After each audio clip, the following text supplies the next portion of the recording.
Hello, my name is Reva Goujon, and today I'm joined by my colleague Rodger Baker to continue a discussion we've been having on the upcoming U.S. election and the U.S.'s position in the international system.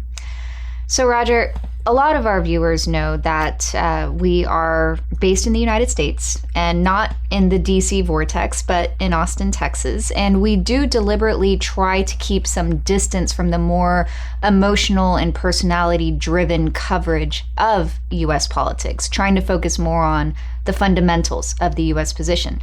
Easier said than done, especially given that this is a particularly charged campaign season, lots of big personalities in play.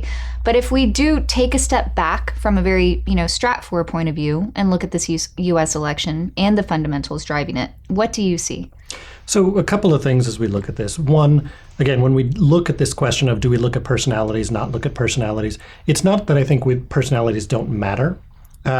It's that ultimately they're going to be fairly constrained by the system within which they operate. Even their ability to emerge into a system at this stage reflects things that are going on in the nation around them or in the structure of the political parties or the way in which the political system's working in the United States right now. As I look at the election, one, we're still very early. We're still in the politics stage. And we haven't even had candidates come forward yet.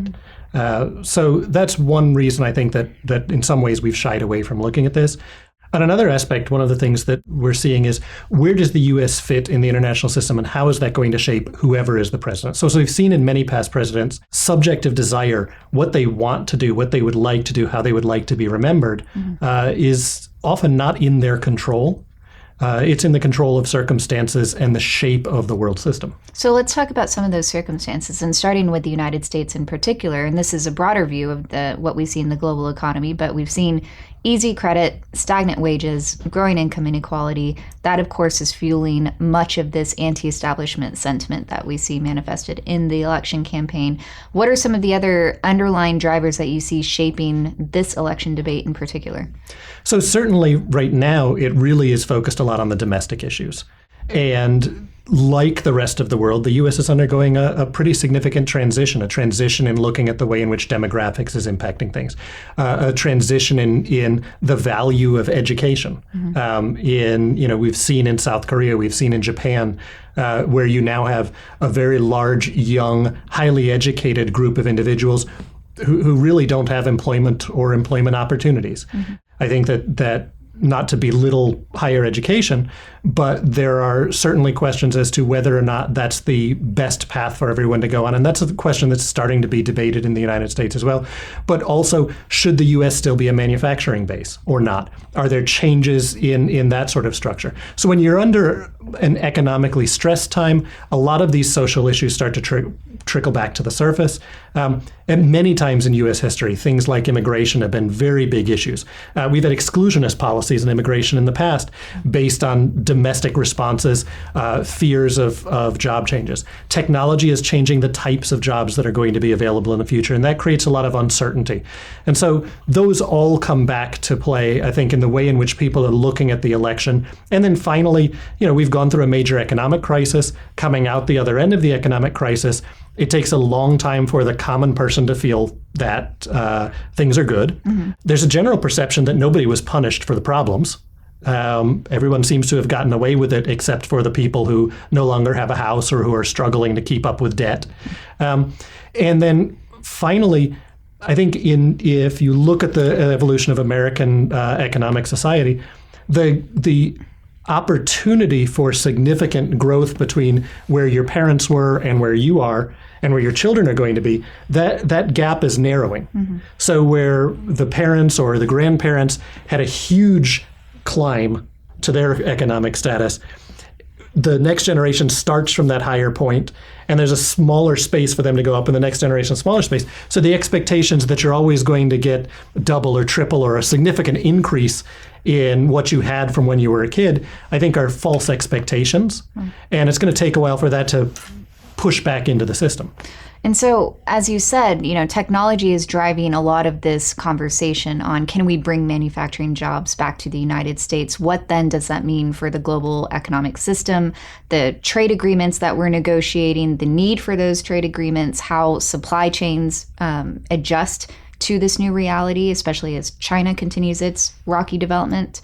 But that also comes back to the question then of, even if economically we see more activity coming back to the United States on a broader scale, does that also enable the United States to pursue a more isolationist foreign policy? Do the two go hand in hand?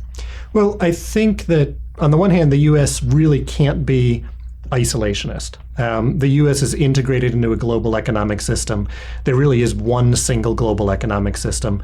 No country can stand alone and completely separate from anything. On the other hand, I think there's a natural trend in the United States after a long time engaged in international conflict, after these shakeups and changes in the way in which global economics seems to be working, that there is a natural sense to pull back in and refocus internally.